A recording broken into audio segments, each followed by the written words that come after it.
In this video, we're going to go over some tips and tricks for emptying your bladder.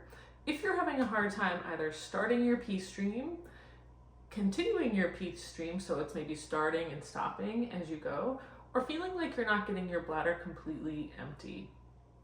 And a lot of these issues can be connected to similar things, so a lot of our tips are going to overlap as we go through.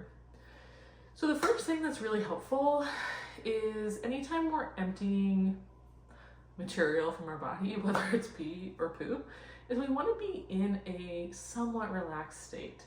And so I understand it's hard when there's other things going on, there's kids running around, there's fingers under the door, but trying our best to shut the door, sit, and just sigh and relax is a really great place to start. The other thing that I like to suggest is that we want to get set up in a position where our knees are slightly higher than our hips. If you are petite and you have a very high toilet seat, something like a squatty potty under your feet may be really helpful. But for me, that maybe creates too much of an extreme angle, especially with belly in the way now. So I'm okay just flat here on the ground. If you're having a hard time getting that pee stream started, you can actually take a few deep breaths with elbows on knees, thinking about feeling that breath expand into your back body. As we feel that breath expand into our back body, we want to see, can we feel that breath make its way down into that pelvic floor, into the toilet bowl? And that sometimes is enough to help that pee stream begin.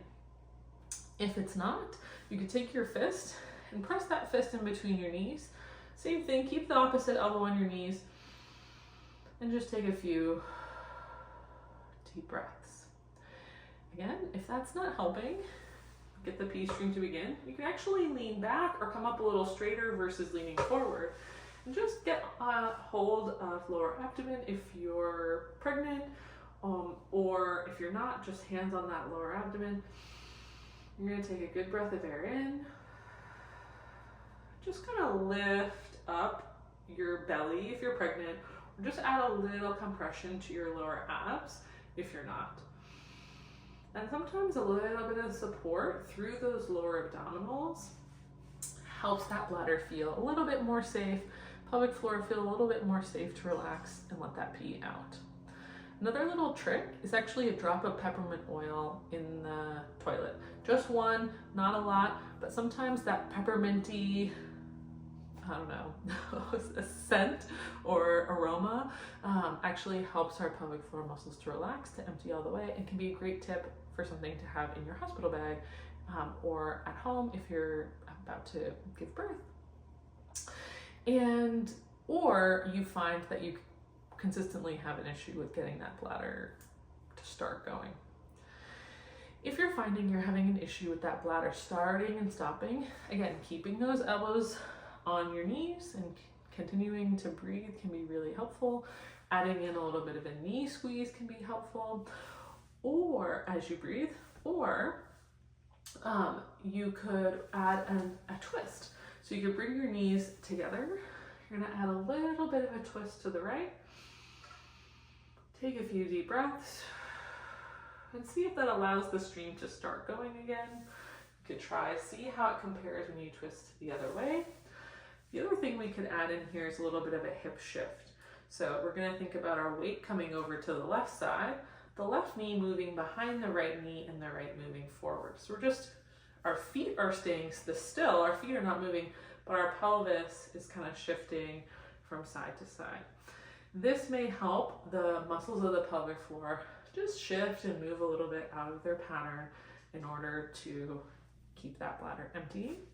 Another option is just some pelvic tilts on the toilet. So rolling that pelvis forward and back as you breathe to just keep things moving and keeping things relaxed, and to decrease that temptation of trying to strain or push to get that pee out. Go side to side. Moving our rib cage can also help our system relax and let that pee all the way out. If you consistently stand and feel like you're leaking a little bit of pee after, or 5 minutes after peeing, you feel like you have to pee again, you can use all of those same tips that I just talked about with the hip shifts and the rotates and the breathing and the belly lifts, but we could also add what we like to call a double void. So here what you're gonna do is you're gonna come to the edge of the seat when you think you're all done, reach forward, breathe in through nose, fill back body, exhale, nose comes over toes, and we'll stand up.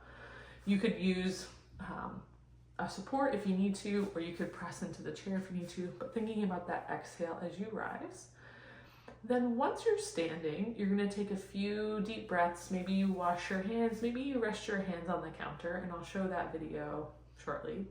You're just gonna breathe a couple times into back body in standing, then sit back down and see if that helps you get the rest of that pee out. That's called a double void and can be really helpful. Hopefully all these tips are valuable and helpful and you may find that some of those tips work better for you than others, so you can take and pick and choose what works for you.